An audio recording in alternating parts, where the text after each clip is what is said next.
My boss presented my project as his own, got promoted, then asked me to train his niece as my replacement. I found out she's actually his mistress.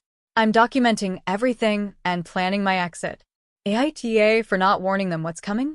I, 34F, am currently in the middle of executing the most professional exit strategy I've ever planned, and I need to know if I'm handling this correctly or if I'm being vindictive. 3 months ago, my boss Marcus, 41M, stole my work and presented it as his own to upper management. He got promoted. Now he's asked me to train my replacement, who he claims is his niece, but who I've discovered is actually his mistress. Meanwhile, I've been documenting everything and am about to leave in a way that will expose all of it. Let me start from the beginning. I work as a senior data analyst at a mid-sized marketing firm. I've been here for 6 years. Marcus has been my direct manager for the past 3 years. For the most part, our working relationship was fine. Professional, cordial. He was hands-off, which I appreciated because it let me do my job without micromanagement. About a year ago, our company landed a huge client, a national retail chain worth millions in annual revenue. The client wanted a complete overhaul of their data analytics and customer targeting systems. Marcus assigned the project to me. It was the biggest project I'd ever led. I spent 8 months building the entire system from scratch. Custom data pipeline architecture, predictive modeling algorithms, real-time dashboard interfaces, automated reporting systems, integration with clients' existing tech stack. I worked 60 to 70-hour weeks. Nights, weekends, everything. I poured my soul into this project. Marcus would check in occasionally, asking for updates. I'd show him my progress. He'd nod and say, "Looks good, keep going." 3 months ago, the project was complete. The client was thrilled.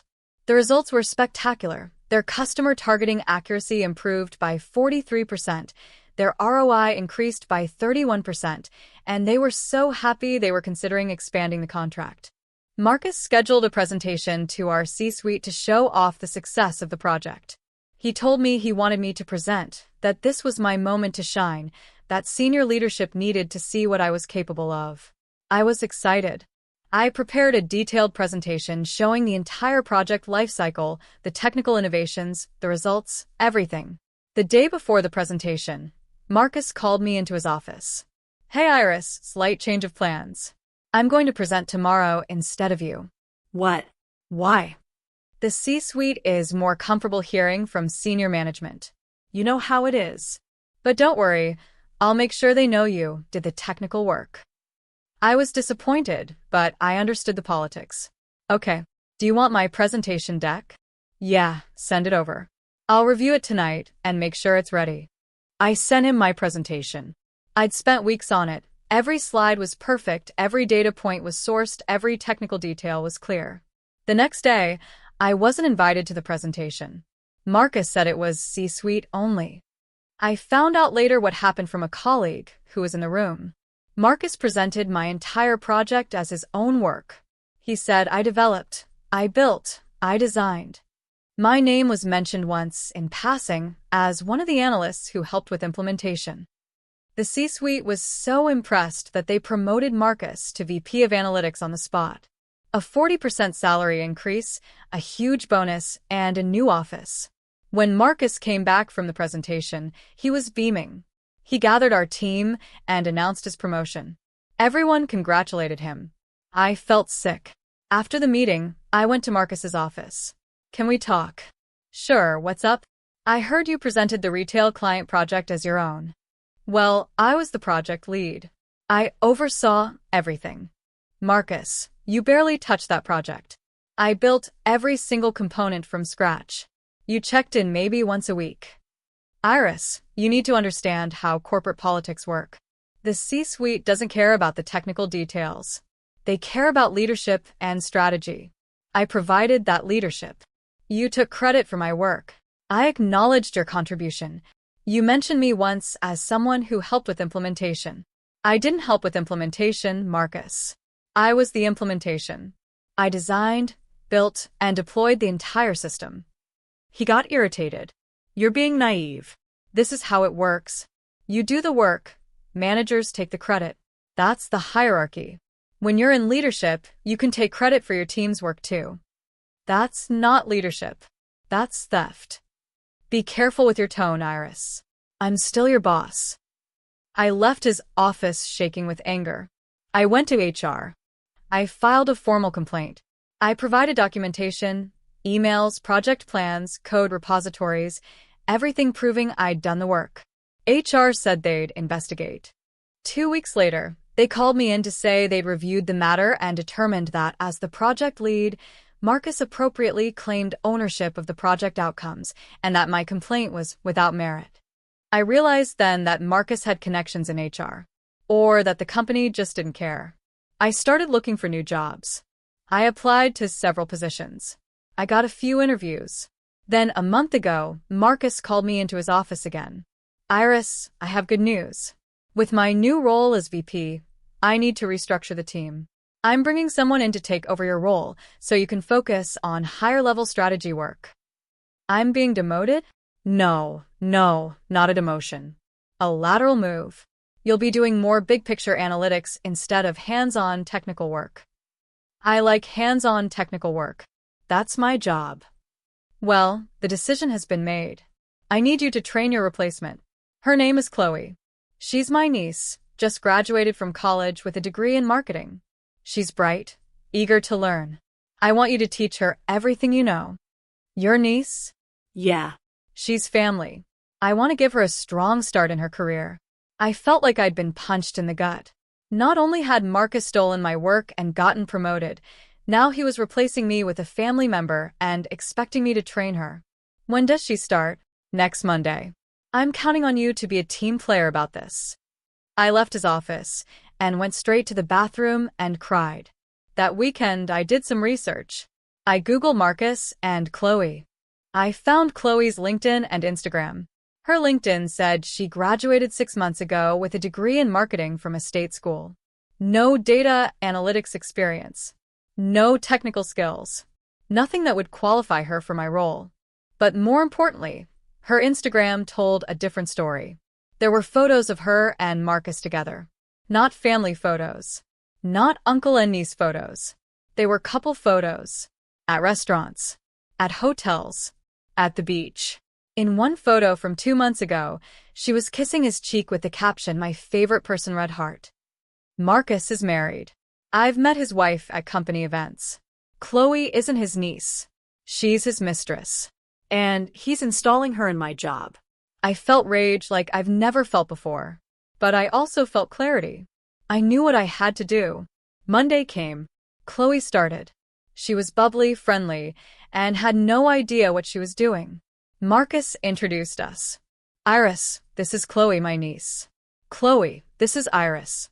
She's going to train you on the analytics systems. I smiled. Nice to meet you, Chloe. For the past 6 weeks, I've been training Chloe. She's trying, but she's completely unqualified.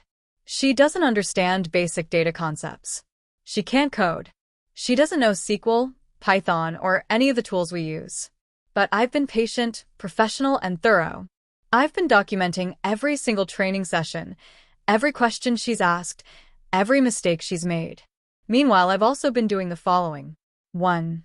Documenting Marcus's theft of my work. I've compiled every email, every project plan, every piece of code I wrote. I've saved proof that Marcus had minimal involvement in the retail client project. I've gotten written statements from team members confirming I did the work. I've saved the original presentation deck I sent Marcus and compared it to the one he presented. They're identical except he changed I to reference himself. 2. Documenting Chloe's lack of qualifications. I've kept detailed records of every training session. I've documented that she doesn't have the necessary skills for this role. I've saved emails where Marcus told me to be patient and give her time to learn. 3. Documenting the affair. I've saved screenshots of Chloe's Instagram showing her relationship with Marcus. I've found receipts that suggest Marcus has been using company expenses for dates with Chloe, hotel stays, expensive dinners, all charged to client development. I've documented inconsistencies in Marcus claiming Chloe is his niece. She's not on his family tree. They have no family connection. 4. Finding a new job. 2 weeks ago, I got an offer from a competitor. Better title, 35% salary increase, signing bonus, the works that I accepted. My start date is in 2 weeks. 5. Planning my exit. This is where I need advice. Here's what I'm planning to do. On my last day, 2 weeks from now, I'm going to send a detailed report to the C-suite documenting Marcus's theft of my work, his installation of an unqualified mistress in my role, while claiming she's his niece, and his misuse of company funds for his affair. CCHR, the legal department, and several board members include all documentation, emails, code repositories, expense reports, screenshots, everything. Send it at 4:30 p.m. on my last day, after I've handed in my laptop and badge and am already gone. Walk away and never look back. My question is, AITA for doing this? Some people I've confided in say, Do it. he deserves it. He stole from you and is committing fraud. Expose him. This is corporate misconduct. You have a responsibility to report this. Others say, just leave quietly. Don't burn bridges. This seems vindictive. You're only doing it because you're angry. What if this backfires on you? What if they blame you somehow? My partner Quinn says, do what feels right for your peace of mind. But make sure you're doing it for the right reasons, to protect the company and future employees, not just for revenge. I've thought about this a lot, and I think my motivations are 60%, protecting the company from a VP who steals work and commits fraud 30%, preventing future employees from being treated the way I was 10%, revenge for what he did to me. Is that 10% enough to make me the asshole? I'm also worried about, what if they don't believe me? What if they already know and don't care? What if this comes back to haunt me somehow? But I also keep thinking, if I don't report this, he'll keep doing it. He'll keep stealing credit from his team members. He'll keep installing unqualified people in important roles. He'll keep committing expense fraud. So Reddit, AITA, if I expose my boss's misconduct on my way out? Or should I just leave quietly and let karma handle it? Edit, a lot of people are asking if I've confirmed Marcus is actually married. Yes. He wears a wedding ring. His wife has shown up at company events. Her name is Teresa, and she's on his emergency contact form. I feel terrible for her. Edit 2. For those asking if I've considered sending the evidence now instead of waiting, I'm waiting until I've left because I don't want any chance of retaliation or being fired before my new job starts. Once I'm gone, I'm protected. Edit 3. Someone asked if Chloe knows she's unqualified. I think she does. She's made comments like, I don't know if I'm cut out for this, and I feel like I'm in over my head. I almost feel bad for her. She's being set up to fail. But she also had to know that getting hired for a senior role through her affair partner was unethical. Update 1 week later. I gave my notice yesterday. 2 weeks from today is my last day. Marcus called me into his office. You're resigning? Why? I've accepted another opportunity. Where? I'd rather not say. Is this because of the restructuring? Because I told you, this isn't a demotion. It's not about that. It's just time for me to move on. He looked stressed. What about Chloe? She still needs training. I have 2 weeks. I'll do my best to prepare her in that time. 2 weeks isn't enough. Then perhaps she should have been more qualified for the role when you hired her. He glared at me. Watch your tone. I'm sorry.